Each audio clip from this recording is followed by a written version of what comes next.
Good morning.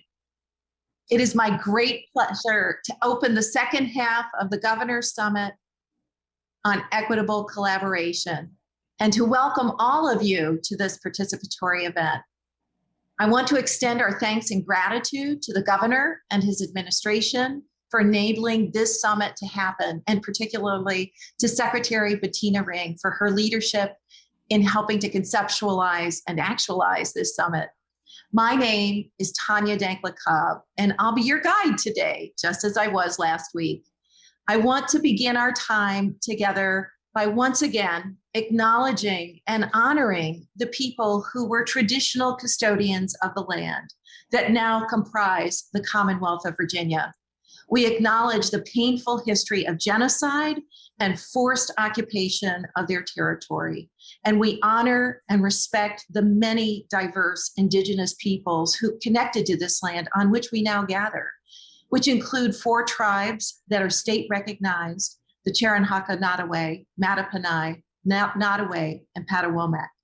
And it also includes 7 tribes that are both federally and state recognized: the Pamunkey, Chickahominy Eastern Division, the Upper Mattaponi, Rappahannock, Monacan, and Nansemond. We respect their sovereignty, their right to self-determination, and we honor their sacred spiritual connection to the land and water. This calls us to commit to continuing to learn how to be better stewards of the land we inhabit, and to work towards dismantling legacies of colonial harms, and towards creating a more inclusive and equitable Commonwealth. As director of the University of Virginia's Institute for Engagement and Negotiation, I am proud to say that our small but mighty team is now celebrating 40 years of public policy mediation, facilitation, and community engagement. We're here today in partnership with the Governor's administration because we could think of no better way to celebrate our 40th year than actually to look to the future to help lay the groundwork for the next 40 years of collaboration. This summit reflects an understanding that we are at a point in our history where we must begin to move beyond concepts of equality to concepts of equity. For the last 4 years, my institute has been refreshing and updating our thinking about collaboration, trying to infuse and integrate concepts of equity, thinking about what works, what doesn't, why, how can we make it better? And we are now inviting you to do the same by sharing with you the 6 principles for equitable collaboration that has emerged from our work over the last 4 years. If you attended last week's session, I invite you to share in the chat box something that has stuck with you or that you're thinking about differently because of something that you heard or learned during that morning. And for those who weren't able to attend last week, I'll give a very brief recap. After a welcome by my dean of the School of Architecture and then UVA's President Ryan, our Governor Northam opened the summit by highlighting the numerous initiatives his administration has taken to advance equity in the Commonwealth.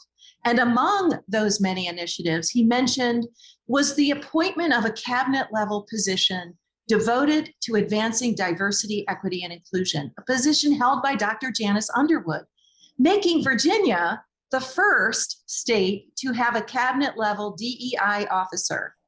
In her keynote last week, Dr. Underwood unveiled the state's One Virginia plan, again giving Virginia another first in the nation, this time the first state to create a statewide plan for DEI.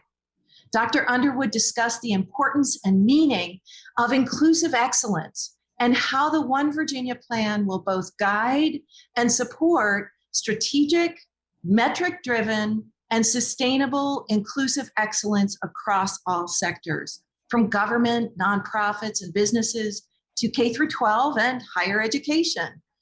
Following her keynote, 2 of my colleagues, Dr. Frank Dukes and Leanne Nurse, introduced the 6 principles for equitable collaboration.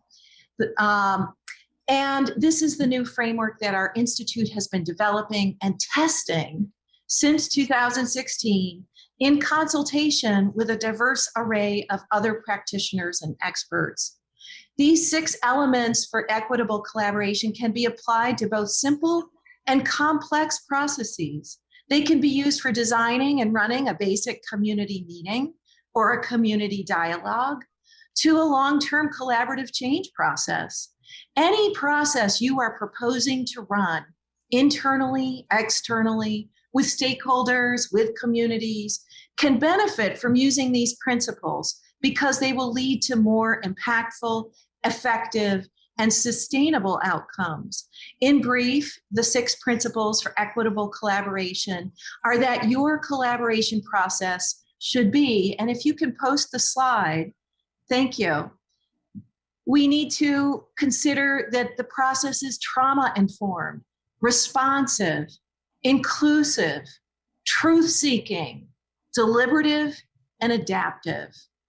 Each of these elements have specific purposes and meanings, and we're super excited to share with you the toolkit that is now available online and was funded by the W.K. Kellogg Foundation. The toolkit can be downloaded at no cost, and we think this toolkit will make it easy for you to understand and, more importantly, actually use these 6 principles immediately in your work. Finally, last week, after these informative and powerful talks, we had a fantastic lineup of 12 illustrative case studies. If you were not present last week, all of these presentations will be available on the Summit website in another week or 2. Today, we're shifting our focus to policies and programs. How might we use this concept of equitable collaboration to create policies and programs that can move us towards a more inclusive Commonwealth? Following another great lineup of speakers today, including our keynote, Dr. Mamie Parker, you will be able to choose from 7 different policy discussions. We originally had 8 topics, but we had insufficient preparation to do the honor to the intent of the discussion. And we felt that for the idea of establishing an intertribal council, the tribes needed to consult on this internally, and that the shape of the topic should originate from the tribes before it is put into a more public forum. So for the 7 policy topics that you'll be able to participate in today, the ideas and suggestions from these discussions will be shared with the governor's administration for consideration. And there is the potential for action in a number of avenues, which I'll share with you before you go into these discussions later this morning. I want to now give a big shout out to the many summit sponsors without whom we could not have held this summit. I only have time to mention a few, beginning, of course, with the governor and his administration, the Virginia Environmental Endowment, the UVA Lifetime Learning Office of Engagement, Virginia Natural Resources Leadership Institute, and to the UVA School of Architecture and Virginia Tech Cooperative Extension. Please take time to view and thank all of our remaining sponsors who have chosen to support and sponsor this event. And finally, for all of you who are taking time from your busy schedules to spend your morning with us, a big thank you. We purposely decided that we would not reach outside of the US, but even so, we have 2 registrants from the nations of Kenya and Pakistan. In the US, we have 1,103 registrants from across the US, with 73 people from outside Virginia. Also, you'll see in the pie chart that we have people coming from all sectors, though the clear majority are from state and local governments and the nonprofit sector. Last, we're also excited that from within Virginia, we have over 1,000 registering from all corners, from the Eastern Shore to the far Southwest, to the northern part of our state, and everywhere in between. Now, without further ado, it is my great pleasure to welcome and introduce you to my friend and colleague, Dr. Mike Ellerbrock, Professor of Agriculture and Applied Economics and Director of the Center for Economic Education at Virginia Tech. Go Hokies! I suspect many of the people on the call today may have taken a class with Mikey, as he is affectionately known to many of us. If you have, don't hesitate to raise your hand with the emojis. I offer this opportunity to our Hokies on the call because Mike has earned no less than seven Teaching Excellence Awards, a sign that he certainly knows how to communicate with and inspire our young leaders and is one of our beloved professors. He also has earned other awards, one for service and one for diversity and inclusion. As an ordained minister, Mike has always been passionate about inclusion and equity. He's never hesitated to wrestle with the most complex problems. Rather than shying away from the challenges of equity and justice, he's always chosen to lean in. And that is demonstrated by his service on both the National Environmental Justice Advisory Committee and on the Virginia Advisory Council on Environmental Justice. Mike is here today because he is the reason we are celebrating 20 years of the Virginia Natural Resources Leadership Institute, or VNERLI. It was his idea and his vision that catalyzed the creation of this unique leadership program that has given more than 600 of Virginia leaders a set of tools and skills to resolve conflict through collaboration. And of course, as busy as he is, he's continued to serve as core faculty for VNERLI for 20 years. Today, he's now going to share with us how the VNERLI program has impacted collaboration in our state. It is with great pleasure that I now turn you over to Dr. Mike Ellerbrock. Hi, everyone. As Tanya said, 20 years ago, Kellogg Foundation initiated and funded a program through 7 land-grant universities with their extension networks to develop and deliver a program on environmental conflict resolution. At that point at Virginia Tech, when the grant came, we knew 2 things here in Blacksburg. We knew, first of all, that Virginia Tech has a better football team than UVA. And second of all, we also knew clearly that the resident experts in the Commonwealth on environmental conflict resolution and community consensus building reside to this very day in the UVA Institute, IEN, initially Institute for Environmental Negotiation, now today Institute for Engagement and Negotiation. So we immediately reached out to UVA, and the rest is history. We've developed this 20-year partnership, as Tanya mentioned, which has blossomed beyond our dreams. We immediately then reached out to Bettina Ring at DOF and Jim Garner, and DOF has been an instrumental partner from the very beginning.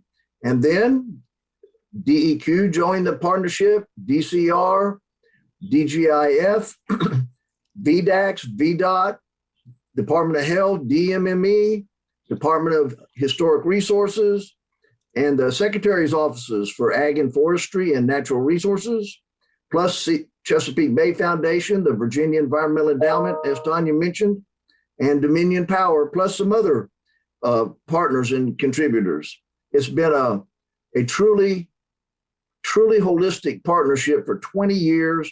As Tanya mentioned, we've trained over 600 community leaders throughout the Commonwealth on consensus building techniques and strategies in the workplace, in their communities, even at home, et cetera. As you know, there's a variety of ways to measure the success of such a diverse program. We recently conducted a survey of our alums. We received 157 responses, and we'd like to share with you for just a few minutes some of the highlights of our recent survey responses from 157 graduates of VNERLI from, as Tanya said, government, industry, and nonprofit sectors. So can we have the slideshow, please?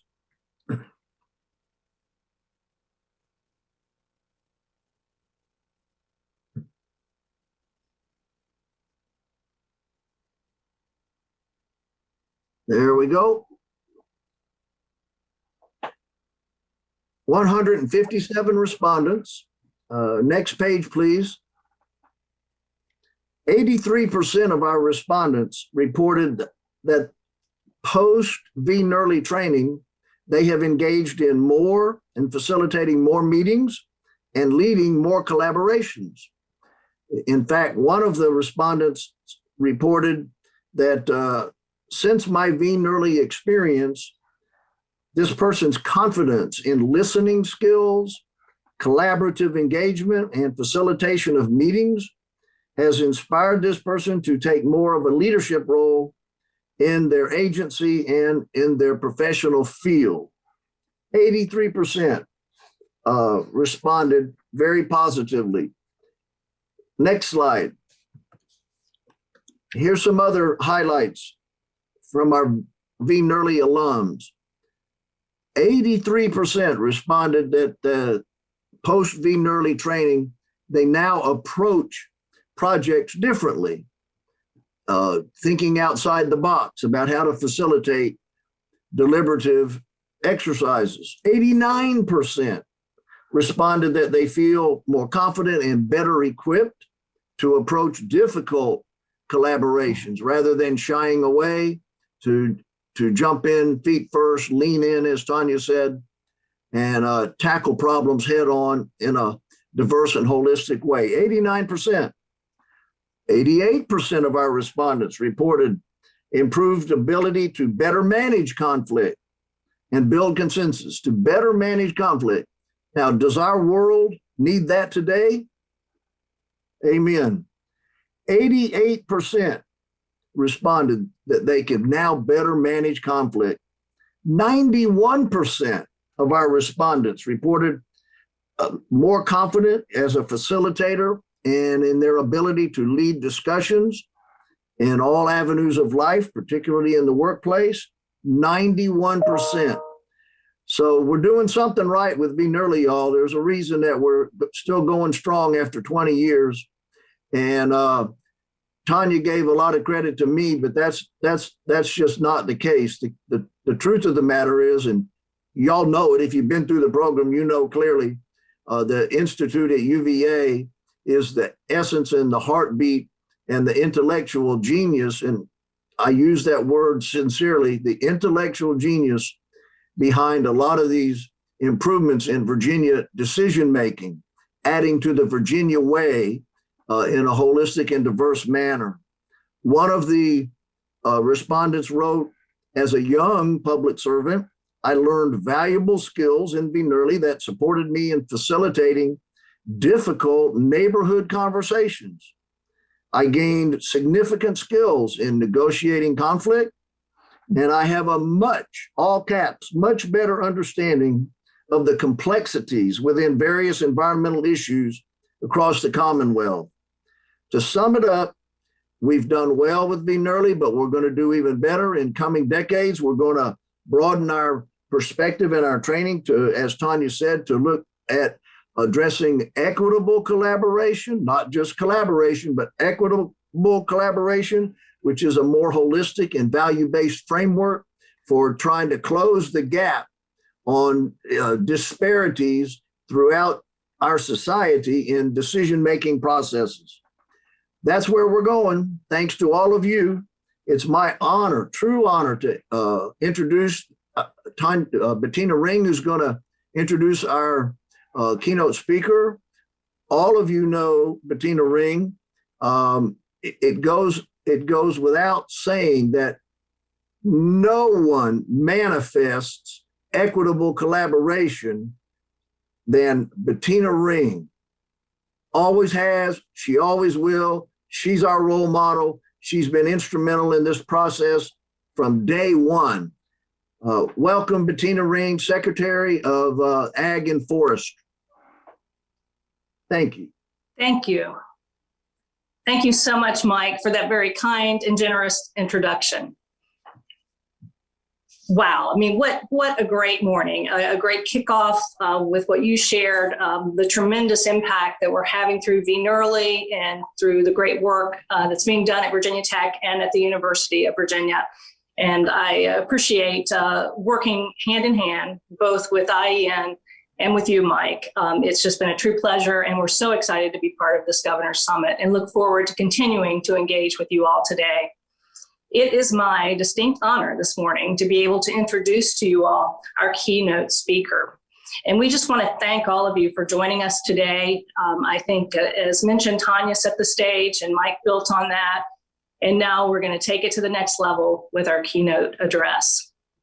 Dr. Parker has had a very impressive career. She's made a significant impact on natural resources and has mentored hundreds of women and people of color in her profession. Dr. Parker is the founder of Mamie Parker and Associates in the Washington, D.C. area. She is an executive coach, facilitator, and transformational speaker. And she served as the commencement speaker at a number of universities and colleges, including Duke University's Nicholas School of the Environment. Dr. Parker has had an extensive career with the U.S. Fish and Wildlife Service, where she worked. She made history when she was appointed as the first African-American Fish and Wildlife Service Regional Director and the first African-American Senior Executive Service member in the organization's 135-year history. She then rose to the rank of Assistant Director of Habitat Conservation and Head of Fisheries in the headquarters office of the Fish and Wildlife Service. And she was the first African-American to hold this title. As Head of Fisheries, Dr. Parker led their staff and partners in developing the National Fish Wildlife Action Plan. Dr. Parker has received numerous awards, including being awarded the Council of Women World Women's Leadership Exchange Fellowship to work in the Kingdom of Lesotho and in Cape Town and Johannesburg, South Africa, which required a great deal of collaborative, equitable collaboration. Dr. Parker has also received great accolades in China while speaking at the World Fisheries Congress on the impacts of climate change and development in coastal cities and the communities of color. President Obama presented Dr. Parker with the Presidential Rank Award. This is the highest honor bestowed on government employees. Only the top 1% of federal employees receive this award. And the Association of Fish and Wildlife Agencies recently awarded her the prestigious John L. Morris Lifetime Achievement Award. Dr. Parker received the American Fisheries Society's highest honor for her outstanding work in promoting clean drinking water in our nation's streams.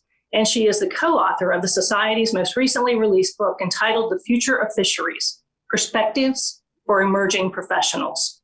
Dr. Parker has attended universities in the South and in the Midwest, Arkansas, Tennessee Tech University, and the University of Wisconsin. She's a leader in numerous nonprofit organizations, but fortunately for us, many of them are right here in Virginia. And these include the Board of Directors with the Virginia chapter of the Nature Conservancy, where I first met Dr. Parker, the Chesapeake Conservancy, and the Virginia Department of Wildlife Resources, where under Dr. Parker's leadership, when she was serving as chair of the board, she helped the organization transition from the Department of Game and Inland Fisheries to the Department of Wildlife Resources to ensure that they're being more inclusive and expansive moving forward, and helped hire their current director, Brian Brown. I encourage you all, if you haven't read her bio, go to her website. It's very impressive, and I just gave you a small snapshot of that today. But as you can imagine, we're in for a real treat. So it's my pleasure. Please join me in welcoming Dr. Mamie Parker. Thank you so much, Madam Secretary, for that introduction. More importantly, I thank you for your boldness, your courage, and your creativity. Growing up in Arkansas, I listened to country and Western music, and one of the songs that I remember said, I was country when country wasn't cool. And just as you heard from Mike and others, you certainly cared about equitable collaboration before it was popular. And so you were also a great ally for us. And I can recall going into a meeting feeling like I didn't belong. And sometimes we do feel that way. And I recall your warm welcome, your encouraging words, you encouraging me to sit beside you. And, you know, those are the things that I think equitable collaboration is all about. In addition to seeking truth and trauma, being trauma informed, it's about also making people feel welcome. So I appreciate that. I thank you for this great invitation. I am all about looking for ways to promote and encourage women to do well. And so you make us proud to serve in your capacity, Madam Secretary. I am a fish and wildlife biologist, so when I have a chance to speak on a subject like this, I have to tell you that it's only because not because I've studied it, but because I've had the opportunity to live it. And so what we'll be talking about today is the life that we've lived and where we've seen these types of principles in action and work. It is an honor for me to join the governor as well as Dr. Underwood and others that have been here, including you, Tanya, in this wonderful opportunity here. Dr. Underwood is a member of Alpha Kappa Alpha sorority, which is also my sorority. And I'm just impressed with both the governor, Dr. Underwood, as well as you all at UVA, understanding the power of purpose and the purpose of the power that you have to put programs on like this. I've recently had the pleasure of meeting Dr. Marcus Martin, and in fact, he's really done a wonderful job in encouraging us to do more at the Nature Conservancy Virginia chapter to do more in terms of inclusiveness there. And so I honor him as well. So hello, audience. Hello, audience. And let me see if you're there. I know there's a chat box somewhere, and I want to see where you're coming from and where do you live. Say hello back to me. I do come from an area and from a community. When we call, we ask you to respond. And so here today, I'm going to see if you're out there and make us feel welcome in this inclusive environment. You adapt sometimes. And again, in my church or wherever we go, we ask you to call. When we call, you respond. So hello, audience. Hopefully you'll respond in the chat box so we can see where you're from and what you're doing out there. I am also, where I'm from is I'm speaking here now in the Northern Virginia area, right outside of the Washington, D.C. area. Walking distance to the Potomac River, America's first river, is where our first people, the Algonquians, the Iroquois, and others, the Powhatan community of Pocahontas' ancestors, enjoyed the beauty of these floodplains, fishing these waters and this great river near Great Falls, Virginia. I'm grateful to acknowledge these lands and grateful to live and work as a guest on their ancestral lands. This land acknowledgement that I give this morning is only one small gesture in how we should be working hard to repair and sustain relationship with our Native people. And think about the fact if we had equitable collaboration in those times, I'm sure we would have seen things differently than we see them today. It would have been a better story.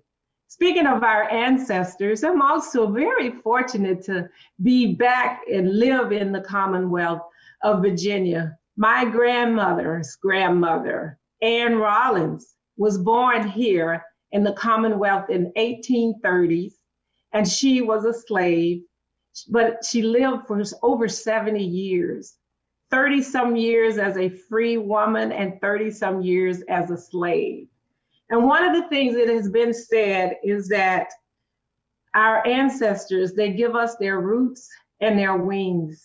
And it was my grandmother that obviously gave me her roots and wings as I think about traveling all over the United States and ending up in her birthplace here in the Commonwealth.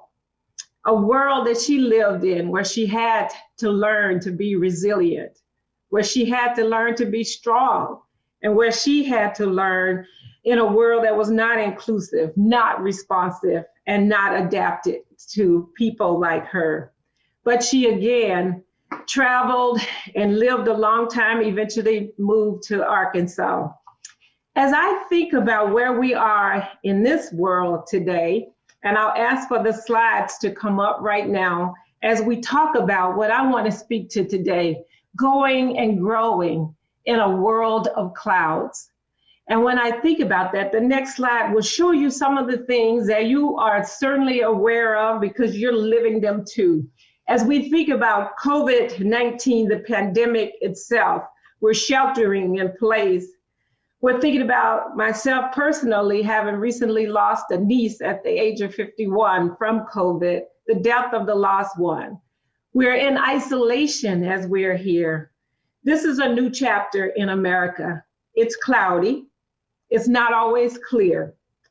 Climate change, and when we talk about the clouds, the gloominess and all of that, we know about sea level rise. We know that we have cities right here in our Commonwealth that are ground zero when it comes to climate change and sea level rise. Flooding of our frontline communities of color, more invasive species moving north because of the warmer climate. The wildlife populations are in steep decline. We're in a new chapter in America, and it's cloudy. We're in a new chapter because we have seen what happens and what we've highlighted in this world related to Justice June, what I call what happened last June, when we saw the increase in dialogue and the highlights that we saw the social injustices in this country. But we also saw more voices, better advocates, that leading to, I'm hoping, better ancestors. We're in a new chapter in America, but it's sometimes cloudy, it's sometimes unclear. As we think about the attack on our democracy, the historic moment that happened at our Capitol, not too far away from where I am living right now. And the next slide will show you, when I think about equitable collaboration, this is when I believe that we can think about the clouds, or we can also think about ways in which we can continue to go and grow. When we define clouds, we see them as something that's gloomy, suspicious, feeling of trouble, of worry, less clear or transparent. But I know for a fact, when we think about equitable collaboration, it's all about focusing on celebrating what's right in the world. And you know these principles, you've heard them from Tanya already, you've seen them at our last time we met as well. So I don't have to repeat them, but they're all very important. And the next slide asks you this important question. This is a sign that I keep on my bedroom door. When I leave my bedroom every day, this is a question I ask myself. And in a cloudy world where we want to keep going and growing, let's ask ourselves this question. What would you attempt if you knew you could not fail? What is it that you can do? And as we think about the things that we need to in truth-seeking, trauma-informed, adaptive management, inclusiveness, and responsiveness related to collaboration, this is the question I want to ask you, because sometimes the things that get in our way and that will keep us from growing and growing are the things that we need to focus on, and then we can move forward. In many cases, we don't get to those things because we are in fear. And my mother, and you'll see her on that next slide, my mother really helped me at an early age learn to overcome fear and what it means to be fearful. She helped me think about ways that I think will be important for you to think about as we move from a world of clouds to a world of going and growing. She said, do it scared, because you're not going to always be able to be unafraid. So do it and be brave about it. Number two, do it consistently. Be persistent and do it anyway. And then do it with limited resources, because when we think about collaboration, we're not going to always have all the resources that we need to get the job done. But we still can keep going and growing in a world like this. And my mother, Miss Peggy Parker, when I was born, she had already had 5 boys and 5 girls. She was about to have her 11th child, living in the South, in Southern Arkansas and Northern Louisiana.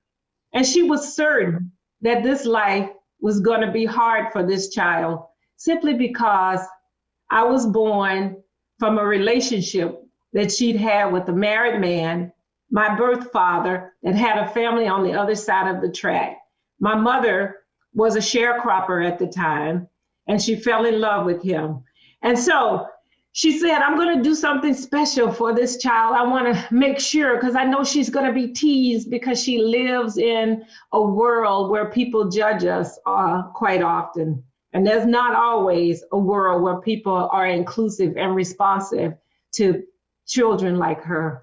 And so she made a promise that she was going to take me to the outdoors with her so I would have some tools that I could use and to help me in a world like that. She also made a promise when she was pregnant that she was going to name her baby boy, which is what she thought she'd have, after the president of the United States at the time. This president had sent troops, the Airborne 101 airborne troops, into Little Rock High School, Central High School, to escort girls and boys into that school, to integrate that school. Well, I was born on the president's birthday, and I'm so happy my mama didn't name me Ike, but she did name me Mamie, and Mamie was the first woman, a lady of the country at the time. With that, she encouraged me, even then, to do it scared and do it bravely, and to be like Madam Secretary Bettina Reen and others, to be the first and work hard at it, to be an ambassador. Do it scared, do it consistently, and do it with limited resources. And the next slide will show you exactly where I was born. It was in this cotton field and this shanty, and it was not something that I was always proud of. Neither was I proud of the fact that I was this illegitimate child. But after some good counseling and the professional help that I have now, I no longer see a father that rejected me, one that was embarrassed that I came into the world. What I see, and I tell myself every morning too, is that I am just a love child. I was born out of love. And I try very hard, and I hope you will too, be what I consider a love machine. In fact, if I were there in person with you, I'd tell you to turn to your neighbor now and tell that neighbor, I'm just a love machine. Because after all, Virginia is all about lovers, right? So type in the chat if you can, I'm just a love machine. Because that's what we want to do. We want to love truth seeking. We want to love being trauma informed and understanding the histories that many of us have faced in this country. We want to be adaptable, and we want to be inclusive. We want to love being responsive to people that don't act like us and look like us. So yes, I'm just a love machine. The next slide, though, that slide right next to that slide, if you'll go back one, I'll have to share with you right next to that. I was embarrassed by my home because it was small. It didn't have running water. It was in a bad place back in those days, and in a cotton field. But here, the beauty came in Bayou Bartholomew. And here's where I learned to fish. My mother had an 8th grade education, but she also knew how to help me appreciate the beauty of the outdoors. Bayou Bartholomew is the longest bayou in this world, has over 360 species, very diverse habitat there. And it was here that I learned to appreciate nature and appreciate beauty. When it wasn't in my home, it was there on that bank where I cast my first line and caught my first fish. But it was those life lessons that my mother taught me there that I think are important when we think about equitable collaboration. It was here that she told me I was really, really excited about Flip Wilson. I had seen him play Geraldine on one of his television shows. And he said, what you see is what you get. And my mother, she said to me on the banks of Bayou Bartholomew or Lake Enterprise, I can't remember which one, she said, in life, you have to see it to believe it, to achieve it. And so when we're thinking about equitable collaboration, you're going to get to see some today, some projects where people have actually done some of this work. And you need to be able to visualize that success and how you can do it too in your area. She said, visualize that fish at the end of the line, Mamie, and see if you can catch it. You need to see it. The next slide tells you what happened in my life next. And again, I tell you this life story because I'm I am a storyteller, and I'm trying to weave it into, and I am weaving it into why we have to keep going and growing in a world of clouds. By the time I reached the 9th grade, we were in a world of clouds. And my high school teacher at the time introduced us to Marvin Gaye's song. And Marvin Gaye had a song, Mercy, Mercy Me. And that song said, things are not like they used to be, and said, what happened to those blue skies? It was in his song on the album, What's Going On. And he said, mercury in the fish that we eat. And I worried about that because fish was a protein in my diet and was very important to me. And so I had to think, what is it that I can do to make a difference here? Our high school teacher informed us and encouraged us to do something about it. He encouraged us to do it scared. He encouraged us to do it consistently, do it anyway. And he encouraged us to do it with limited resources. While it was a cloudy day, we figured out ways in which we could make things happen. And the next slide will tell you that I had a chance then to go on, we can stay here for a minute, go on to the University of Arkansas. And I set priorities. I fished in the morning and took my classes in the afternoon. Dr. Covey says to put first things first. And that's what I was able to do for several months there at the university. But it was here also that I had a chance to participate in an internship program. Thanks to the Kellogg Foundation, we had money that was allowed us to get exposed to a lot of things there, and also had a chance to, at that time, do an internship with the U.S. Fish and Wildlife Service. I thought the internship was going to be in Arkansas and discovered that the internship was in Wisconsin. And again, I had to listen to my mother's voice and listen to her say to do it scared and do it anyway. So the next slide will show you what I ended up doing scared as a fish and wildlife biologist, traveling to all of these states and many cities within these states.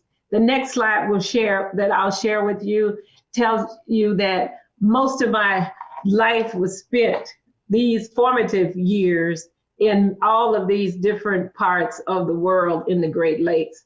But I learned so much in the Great Lakes, learned a lot about the importance of all of these things that came to and certainly relate to collaboration and equitable collaboration. Knowing that everybody matters. One great thing about the folks, the fish and wildlife people in that part of the country, they worked together on the Great Lakes to solve many of the pollution problems, but they also included Native people in that process as well. They amplified their voices. They listened, as my mother would say, listen, think about the letters in listening. The listening are the same letters in silent. And sometimes we have to be quiet to really hear things. I went to La Crosse, Wisconsin, my first job as an intern, came back to Arkansas, graduated, and thought that I would spend my life in Arkansas for the rest of my life. However, there was a different plan for me. I ended up going north to Green Bay, Wisconsin. And it was here in Green Bay that I had a chance to do a lot of things and see a lot of things that really helped me when we talk about having limited resources. I didn't have the same background as many of the people that I work with in that environment. I had to learn to scuba dive. I had to learn to go out and use snowshoes. I'd never done some of those things before, but learning to overcome the fear associated with it. Fear, false evidence appearing real. And how important it is to know that Mama said that fear will paralyze us. Amanda Gorman, and many of you saw her do an inauguration. She said there's always light if we're only brave enough to see it, if we're only brave enough to be it. And so that's what I had to do to overcome some of that fear. And what I think is keeping many of us back from equitable collaboration is our fear, our trust, our fear of rejection, our loss of power. And so all of those things are keeping us from moving forward. we learned a lot about that in the Great Lakes. I left Green Bay, wanting to go south. My next job was in Madison, Wisconsin. It's amazing. When you talk about collaboration, you can have a lot of big goals, but you need to take small steps. And I say that because Madison, Wisconsin is about 121 miles south of Green Bay. Small steps, but I was headed in the right direction, headed south. It was here that I learned about a lot about the Great Lakes again, and learned about lakes and studied lakes and all of that. But I didn't really want to be here. I wanted to go south. So my next job was in Columbia, Missouri. It was here in Columbia that I had a chance to really experience my first time, some of the racism that occurred there, some of the sexism, and getting over those were not easy. And, you know, and I thought about quitting, but again, remembering my mother's words when she said, if you get tired, learn to rest and not quit. So I moved on from there and I went to Minneapolis. I left Minneapolis, went to Georgia, left Georgia and moved on. Well, in Georgia, the next slide will show you some of my challenges too that I had in Georgia. I had a boss that I didn't get along with. And this boss allowed me to practice the 4 cancers of life. I did what Dr. Covey talks about. I criticized, I complained, I negatively competed, and I compared. And when we think about equitable collaboration, many times these are the things that will keep us from going and growing. Even when it's cloudy, we can do that. What I learned about criticizing is that the person I was criticizing them to, they couldn't do a whole lot about it. The complaining, many of the people that we complain to, they're so happy that whatever is happening to us is not happening to them because they have their own problems to deal with. Competing negatively, you know when it's bad, and comparing. And so I want you to think about right now and even write down what might be keeping you from doing the things that you need to do and growing and going. And when can you look for ways to stop criticizing, stop complaining, negatively competing and comparing. The next slide will show you, and I'll keep going, I'm almost done. My next slide, I ended up leaving, I had a chance to leave Georgia and move to the Washington, D.C. area. And it was here too, again, asking that same question, if you could do anything that you could and wouldn't fail, what would it be? And again, learning about equitable collaboration was really important. But egos in Washington, D.C., they can be pretty big. In fact, I remember my mother's words again, egos edging goodness out, EGO. We have to be careful about that. But we have to be merchants of hope too. And many of us are history makers and we've overcome many of those barriers. And when you bring people to the table, you have to understand they're going to come to the table with many of these things on their mind, the experiences that they've had. This picture, when I had the chance to go to the office of the president to talk about projects that we were working on, it was amazing. It should be something that I'm real proud of. But again, the experience where I didn't feel included, not responsive right away, didn't make it a positive thing, not because of the president, but because of the guards that were there. They saw me in line to go in, and they told me I was in the wrong line, that the visitors line was somewhere else. Again, these things can really shatter our dreams and keep us from moving forward. But again, I had to keep going and growing. And as I think about the next move, which was to Massachusetts, and again, a great opportunity with limited resources, looking to see what we can do with limited resources and all of that. And the next slide will show you what I had a chance to see in that job. These organizations and their best practices related to equitable collaboration. They're doing it already. The Virginia Department of Wildlife Resources, Ryan Brown and Lee Walker and those guys, they're doing an outstanding job. And they're working hard to even do better. And they can do better, and they know that they need to do better. Virginia Forever, I have a privilege of serving on that board where you have people coming together, business people, professionals from across political lines, but they're keeping their eye on the prize. They are going and growing in a world of cloud, looking and focusing on their shared priorities. What do we have in common? And I'm quite impressed with that. The next slide will show you several other organizations that I'm also really proud of in the work that they're doing. Again, shared priorities. We want to see more resources like these. I'd like to see these right outside my door, my back window, and others like this. The next slide will show you what the National Wildlife Federation is doing, serving on their board. We're creating safe spaces for Blacks in the outdoors. And we've identified those barriers, which are similar barriers to equitable collaboration, if we think about it, that are keeping us from moving outside. And I won't read those, but they're all important. The one that most important is the early childhood experiences. And the next slide will show you another great organization. This lady is a member of the Links Incorporated. She also owns many McDonald's in the area, but she decided to go to corporate headquarters at McDonald's and asked if she could plant pollinator gardens at her McDonald's. She's a resident here in the Commonwealth of Virginia, and she's decided that she wants to be a tree hugger. And she's starting with pollinator gardens. And so the next slide will show you that one of the openings of her facility in Spotsylvania, where she invited us to come in and make pollinator balls for the children to take home with them and talk to them about the values of pollinators when it comes to our environment.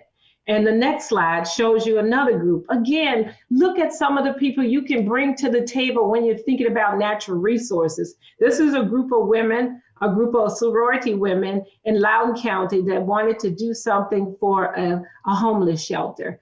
And they decided they were going to plant pollinator gardens at a homeless shelter.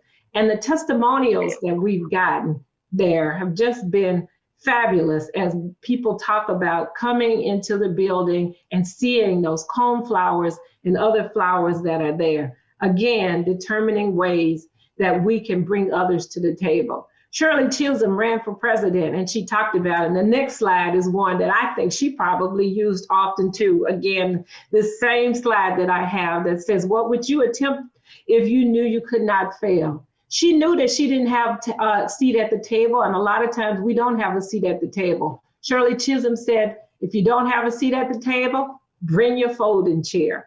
And so we want to make sure that not only are we at the table, but when we're there, that we feel welcome, included, and responsive. And, you know, sometimes that's not going to happen. I live somewhere near Colin Powell, and I keep going to garage sales and everything, looking for him, to church and everywhere, looking for him. But what I loved his leadership principles. And he says that we're going to get rejected. We're going to not always get what we want, but we need to be persistent. He said, get mad and get over it. I love the movie Frozen when they say, let it go, and how important it is to let it go. And so I ended up in the Washington, D.C. area, which is where I am now, the head of fisheries in this country. But I tell you, at the end of my career at U.S. Fish and Wildlife Service, I had to also think about how do I improve upon what I could do differently.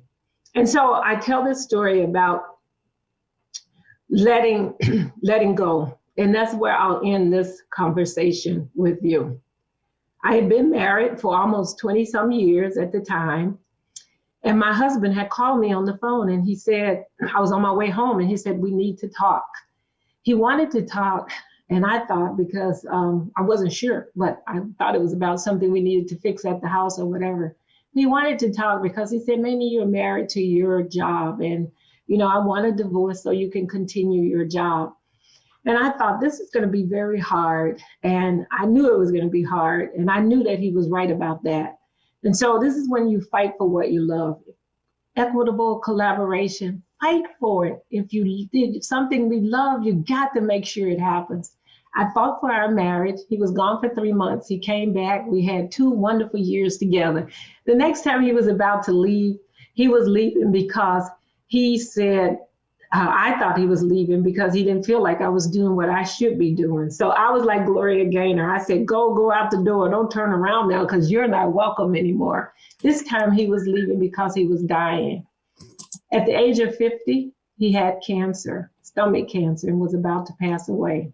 But it was in his dying that I learned a lot about living. And as I close, I want to tell you that these were scary moments for me. These were moments when my life was not always consistent. These were moments when I thought I'd have limited resources and wouldn't have what I needed.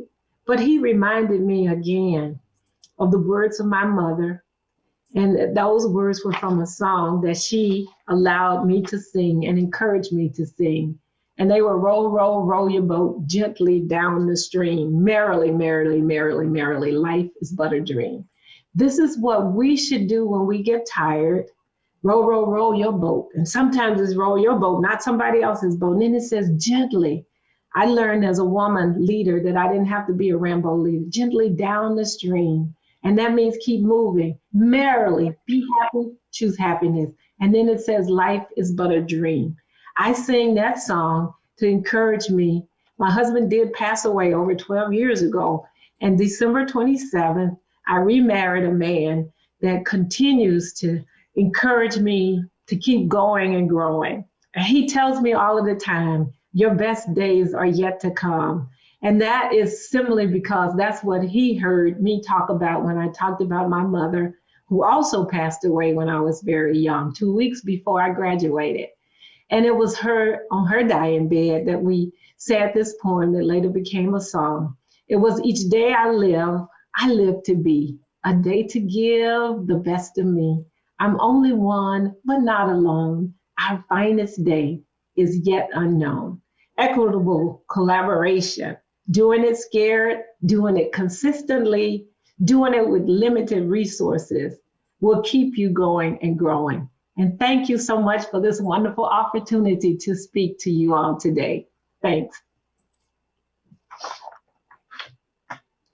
Wow. I'm hoping I can find my voice. I'm very moved. Dr. Parker, thank you so much for opening this summit with such a thoughtful, reflective, and inspiring opening.